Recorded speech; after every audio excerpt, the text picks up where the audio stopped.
Good evening students. मैं राकेश कपूरिया, सहायक आचार्य राजकीय महिला महाविद्यालय नीमकाथाना के इस यूट्यूब चैनल पर आप सबका स्वागत करता हूं।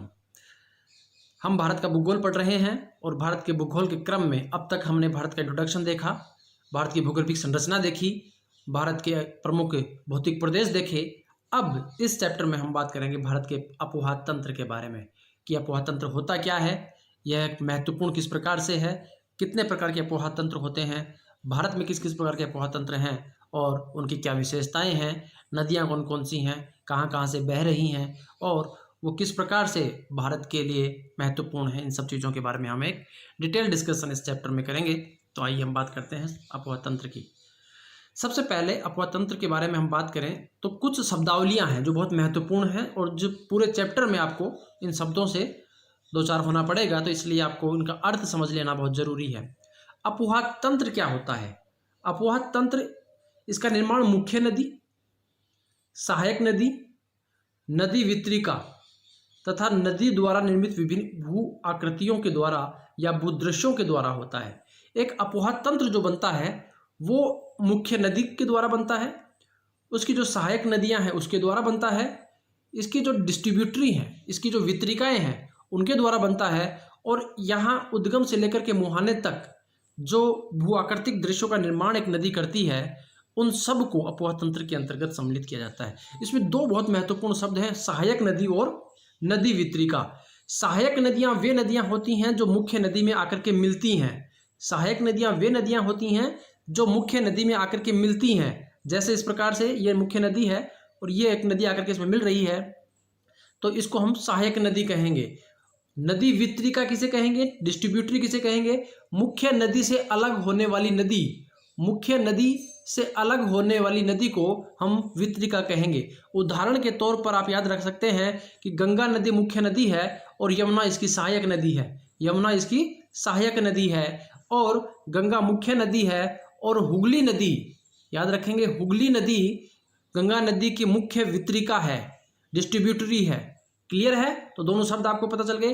अपोहा तंत्र में मुख्य नदी, सहायक नदियां, नदी वितरिकाएं और नदी के द्वारा अपने उद्गम से मुहाने तक जो भूआकृतिक दृश्यों का निर्माण किया गया है, उन सब को अपोहा तंत्र के अंतर्गत सम्मिलित किया जाता है।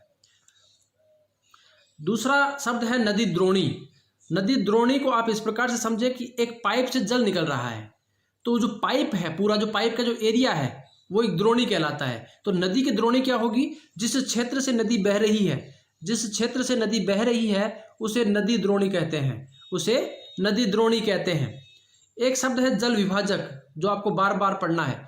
जल विभाजक एक उच्च भूमि होती है, हाईलैंड होता है, जहां से नदियों का उद्गम भी होता है, जहां से नदियों का उद्गम होता है, तथा यह नदी द्रोणियों को पृथक करने का कार्य करता है, तथा यह नदी द्रोणियों को पृथक करने का कार्य करता है। यानी कि क्या है, जल विभाजक क्या होगा? एक हाईलैंड होगा जहां से नदियों का उद्गम होता है और साथ ही साथ नदी द्रोणियों को अलग करता है। जैसे हम बात करें कि हिमालय इस प्रकार से फैला हुआ है, इसमें एक सिंधु नदी इधर से बहती है और ब्रह्मपुत्र नदी इस प्रकार से बहती है, तो ये जल विभाजक हो गया। इसके बाद में यहाँ अरावली पर्वतमाला एक जल विभाजक है, तो इसके पूर्व से बहने वाली नदियाँ बंगाल की खाड़ी में जाती हैं और पश्चिम से बहने वाली नदियाँ अरब सागर में जाती हैं।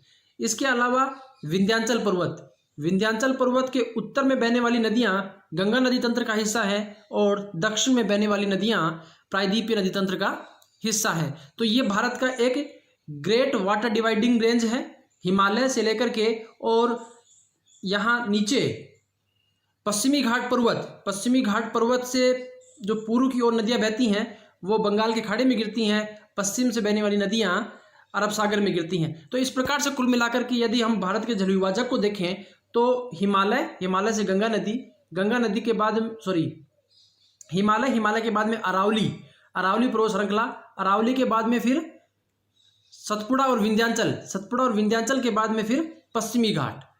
तो ये एक भारत का पूरा जल विभाजक क्षेत्र है जो नदियों की द्रोणियों को पृथक करते हैं। ये नदियों के उद्गम स्थल भी हैं और नदी द्रोणियों को पृथक करने का कार्य भी करते हैं। कंप्लीट है, समझ में आ गया होगा मुझे लगता है जल विभाजक। अपोहा प्रतिरूप क्या होता है? अपोहा प्रतिरूप का मतलब होते हैं नदियों के प्रवाह के स्वरूप नदी जैसे बह रही है और उसके दौरान वो जो स्वरूप बनाती है, यदि आप ऊपर से देख रहे हैं किसी नदी को और जो चित्र आपके सामने भूदृश्य जो दिखाई दे रहा है नदी का, वो आपका अपोहा प्रतिरूप कहलाता है। तो नदियों के प्रवाह के स्वरूप को अपोहा प्रतिरूप कहते हैं। नदियों के प्रवाह के स्वरूप को अपोहा प्रतिरूप कहा जाता है। अपोहा प्रतिरूप कई प्रकार के होते हैं। इनको मुख्य रूप से हम दो भागों में बांट सकते हैं विभाजन के लिए। एक उत्पत्ति के आधार पर अपोहा तंत्र या अपोहा प्रतिरूप, और दूसरा संरचना के आधार पर अपोहा प्रतिरूप। उत्पत्ति के आधार पर दो प्रकार के अपोहा प्रतिरूप आपको मिलते हैं, एक पूर्ववर्ती अपोहा प्रतिरूप और दूसरा अनुवर्ती अपोहा प्रतिरूप। पूर्ववर्ती अपोहा प्रतिरूप क्या होता है? एक डेफिनेशन के तौर पर यदि हम बात करें तो पर्वतीय क्षेत्र से निकलने वाली नदियां, पर्वतीय क्षेत्र से निकलने वाली नदियां जो पर्वतों के उत्थान से पूर्व भी उस स्थान से प्रभावित होती थी, इनको पूर्ववर्ती अपोहा प्रतिरूप कहते हैं। ऐसी नदियां जो किसी पर्वतीय क्षेत्र के उत्थान से पहले से बह रही हैं और बाद में किसी पर्वतीय क्षेत्र का उत्थान हुआ, तो इस दौरान क्या होगा कि ये नदी जो है वो अपने पहले वाले मार्ग में ही चलेगी। तो पहले वाले मार्ग में चलने के लिए इसको क्या करना पड़ेगा? इसको अपर्दन करना पड़ेगा। तो गहरे गोर्ज या कैनियन से होते हुए नदी बहती है, इतना अधिक अपर्दन कर लेती है कि पूरे पर्वत क्षेत्र को काट करके वो नदी बहती है। इसका मतलब ये हुआ कि पूर्ववर्ती अपोहा क्षेत्र एक ऐसा क्षेत्र है, ऐसी नदियां होती हैं जो अपने ढाल के विपरीत बहती हैं, उस पथ पर बहती हैं जिस पथ पर उनके उद्गम के समय बह रही थी। बाद में यदि उस क्षेत्र में कोई उत्थान होता है तो उस उत्थित क्षेत्र को भी काट करके गोर्ज का निर्माण करके और वो आगे प्रवाहित होती हैं। तो ऐसी नदियों को पूर्ववर्ती नदी कहा जाता है। भारत में 3 नदियां बहुत महत्वपूर्ण हैं जो पूर्ववर्ती अपोहा तंत्र बनाती हैं, अपोहा प्रतिरूप बनाती हैं। सिंधु नदी, सतलज नदी और ब्रह्मपुत्र नदी। सिंधु, सतलज और ब्रह्मपुत्र नदी, आप इनकी लोकेशन देखेंगे तो तीनों की तीनों नदियां जो हैं वो मानसरोवर झील के निकट से निकल रही हैं।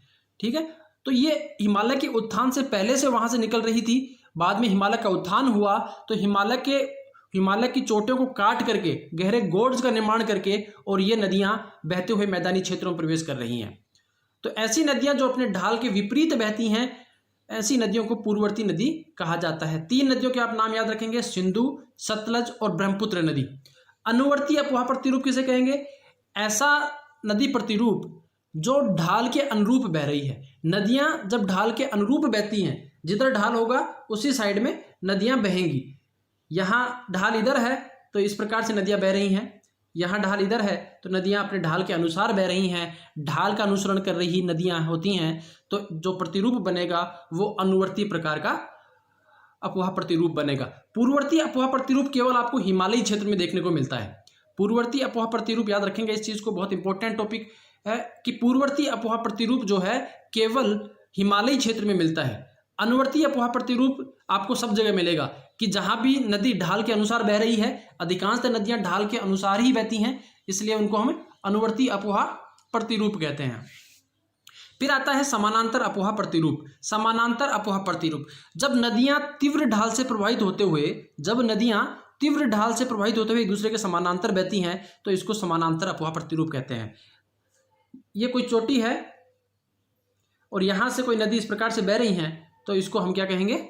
समानांतर अपोहा प्रतिरूप कहेंगे। ये मुख्य नदी है और इस नदी में कोई सहायक नदी इस प्रकार से आकर के मिल रही हैं, तो इसको हम क्या कहेंगे? समानांतर अपोहा प्रतिरूप कहेंगे। इस प्रकार का अपोहा प्रतिरूप का निर्माण जो है गंगा नदी तंत्र में मिलता है। गंगा नदी एक मुख्य नदी है जो हिमालयी क्षेत्र से निकल करके इस प्रकार से आती है, यहाँ इस पर सहायक नदियां मिलती हैं इस प्रकार से। तो ये जो अपोहा प्रतिरूप बन रहा है, इस प्रकार के अपोहा प्रतिरूप को हम समानांतर अपोहा प्रतिरूप कहते हैं। इस प्रकार का दूसरा जो अपोहा प्रतिरूप बन रहा है, समानांतर अपोहा प्रतिरूप का उदाहरण हम बात करें तो वह पश्चिमी घाट क्षेत्र की जो पश्चिम से जो नदियां निकलती हैं, पश्चिमी घाट क्षेत्र के पश्चिम से जो नदियां निकलती हैं और अरब सागर में गिरती हैं, वो नदियां भी समानांतर अपोहा प्रतिरूप का निर्माण करती हैं। तो इसके 2 उदाहरण हैं, गंगा नदी तंत्र और दूसरा पश्चिमी घाट के क्षेत्र से जो नदियां निकलती हैं, अरब सागर में गिरती हैं, पश्चिम में जो नदियां निकलती हैं वो समानांतर अपोहा प्रतिरूप का निर्माण करती हैं। दूसरा है अरीय प्रतिरूप। दूसरा है अरीय प्रतिरूप। जब नदियां केंद्रीय उच्च भूमि से, एक बहुत उच्च भूमि है, हाईलैंड है, और यहां से नदियां बाहर निकल रही हैं एक ही पॉइंट से, याद रखेंगे, एक ही जगह से, मध्यवर्ती भूभाग से जो ऊंचा होगा वहां से नदियां जो हैं अलग अलग दिशाओं में बह रही हैं, तो ऐसा जो प्रतिरूप बनेगा उसको हम अरीय प्रतिरूप कहते हैं। यानी कि जब नदियां केंद्रीय उच्च भूमि से निकलकर अलग अलग दिशाओं में प्रवाहित होती हैं तो ऐसे अपोहा प्रतिरूप को अरीय प्रतिरूप कहते हैं, अरीय अपोहा प्रतिरूप कहते हैं। अमरकंटक क्षेत्र से जो नदियां निकलती हैं या रांची के पठार से जो नदियां निकलती हैं वो नदियां अरीय अपोहा तंत्र का निर्माण करती हैं। तो दो उदाहरण इसके हैं, एक अमरकंटक की चोटी से जो नदियां निकलती हैं वो, और दूसरा रांची के पठार से जो नदियां निकलती हैं वो अरीय अपोहा प्रतिरूप का निर्माण करती हैं। तीसरा है वृक्षाकार अपोहा प्रतिरूप। वृक्षाकार अपोहा प्रतिरूप, इस प्रकार का अपोहा प्रतिरूप जो है वह सहायक नदियां मुख्य नदी से इस प्रकार मिलती हैं कि पूरा क्षेत्र ही वृक्ष के समान दिखाई देता हो। जैसे इस प्रकार से, ये इस प्रकार से जो नदियां आकर के मिल रही हैं तो ये पूरा क्षेत्र जो है वो एक वृक्ष की भांति दिखाई दे रहा है। ऐसे अपोहा प्रतिरूप को वृक्षाकार अपोहा प्रतिरूप कहते हैं। हिमालयी क्षेत्र में गंगा नदी वृक्षाकार अपोहा प्रतिरूप का उदाहरण प्रस्तुत करती है। हिमालयी क्षेत्र में गंगा नदी जो है वृक्षाकार अपोहा प्रतिरूप का उदाहरण प्रस्तुत करती है, समानांतर अपोहा प्रतिरूप का, ये दोनों अपोहा प्रतिरूपों का उदाहरण प्रस्तुत करती है, याद रखेंगे। तो एक वृक्षाकार अपोहा प्रतिरूप क्या होगा, जब सहायक नदियां मुख्य नदी से इस प्रकार मिलती हैं कि पूरा क्षेत्र वृक्ष के समान दिखाई देने लग जाता है, तो ऐसे प्रतिरूप को वृक्षाकार अपोहा प्रतिरूप कहते हैं। अंतःस्थलीय अपोहा प्रतिरूप क्या होता है? अंतःस्थलीय अपोहा प्रतिरूप इस प्रकार का अपोहा प्रतिरूप है जिसमें नदियां किसी समुद्र में जाकर के नहीं मिलती हैं, नदियां किसी बड़ी नदी में नहीं मिलती हैं, नदियां किसी समुद्र में नहीं मिलती हैं, तो ऐसी नदियों को अंतःस्थलीय अपोहा प्रतिरूप कहते हैं। यानी कि नदियों में जल की मात्रा इतनी बहुत कम होती है कि वो नदी अपने जल को समुद्र तक नहीं पहुंचा पाती या किसी मुख्य नदी तक नहीं पहुंचा पाती, तो बीच में ही विलीन हो जाता है जल, तो ऐसे नदियों को हम अंतःस्थलीय अपोहा प्रतिरूप कहते हैं। खास करके जो मरुस्थलीय क्षेत्र हैं वहां पर इस प्रकार के अंतःस्थलीय अपोहा प्रतिरूप पाए जाते हैं। तो अपोहा प्रतिरूप जो है मुख्य रूप से हमने दो भागों में बांटे थे, उत्पत्ति के आधार पर और संरचना के आधार पर।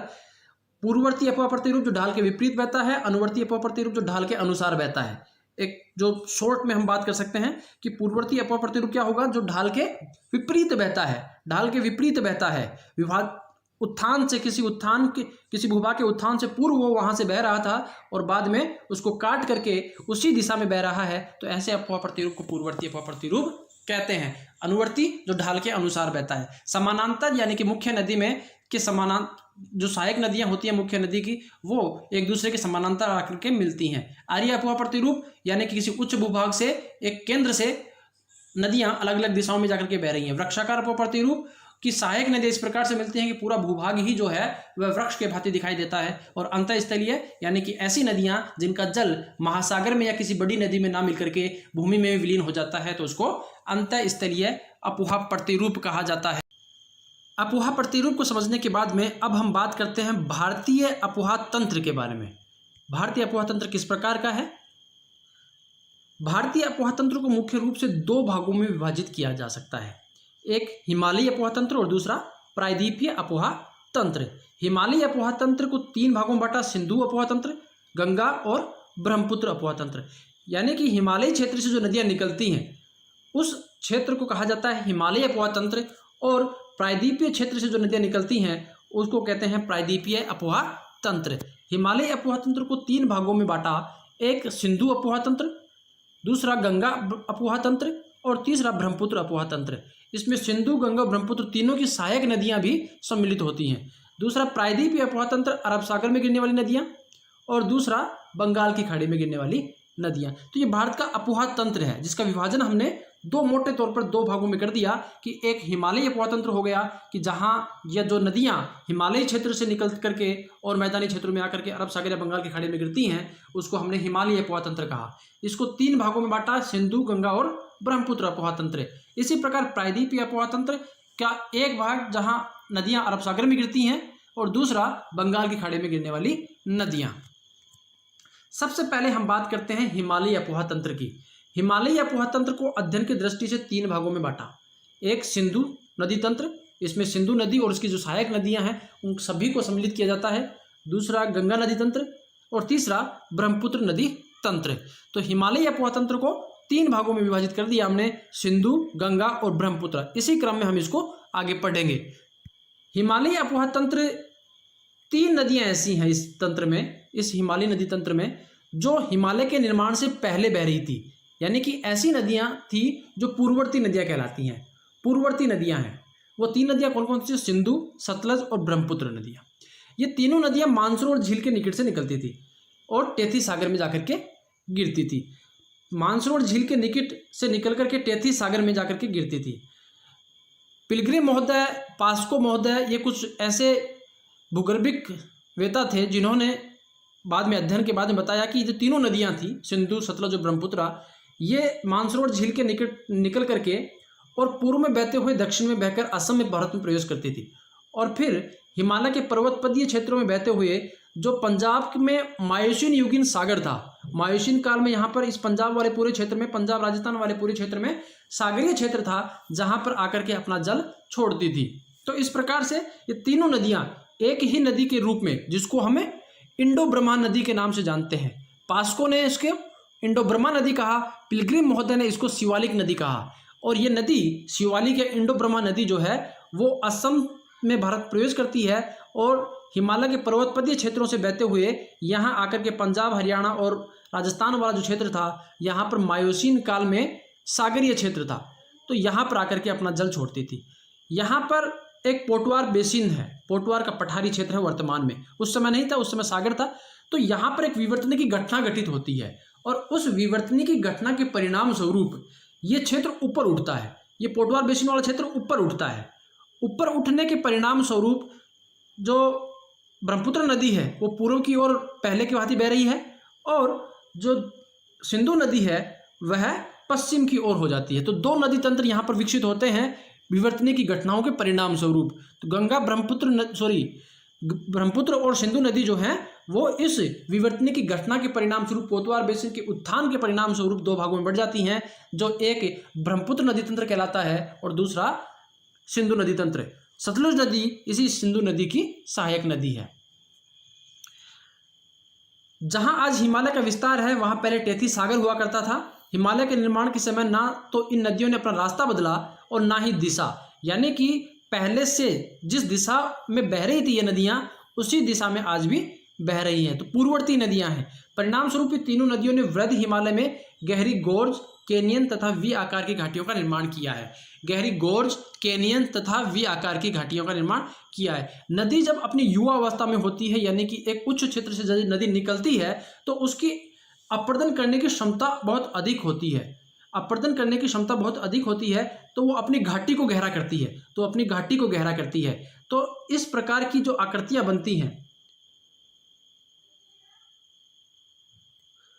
इसको वी आकार की घाटी कहेंगे, इसको गोर्ज कहेंगे और जो बिल्कुल स्टिप होगा उसको कैनियन कहेंगे। बिल्कुल जो बहुत कम चौड़ा लेकिन बहुत अधिक गहरा जो भूआकृति बनती है नदियों के मार्ग में या उच्च पर्वतीय क्षेत्रों में, जब नदी अपनी युवावस्था में होती है और अपर्दन करने की क्षमता बहुत अधिक होती है तो अपनी घाटी को बहुत गहरे तरीके से काटती है और वहाँ पर गोर्ज, कैनियन और वी आकार की घाटियों का निर्माण होता है। ऐसे गोर्ज जैसे सिंधु गोर्ज जम्मू कश्मीर में गिलगिट के समीप सिंधु नदी बनाती है। सिपकीला गोर्ज हिमाचल प्रदेश में सतलुज नदी बनाती है। ये याद रखेंगे, हिमाचल प्रदेश में सतलज नदी सिपकीला गोर्ज बनाती है, सिपकीला गोर्ज का निर्माण करती है। और दिहांग गोर्ज अरुणाचल प्रदेश में ब्रह्मपुत्र नदी बनाती है। तीनों गोर्ज बहुत इंपॉर्टेंट हैं।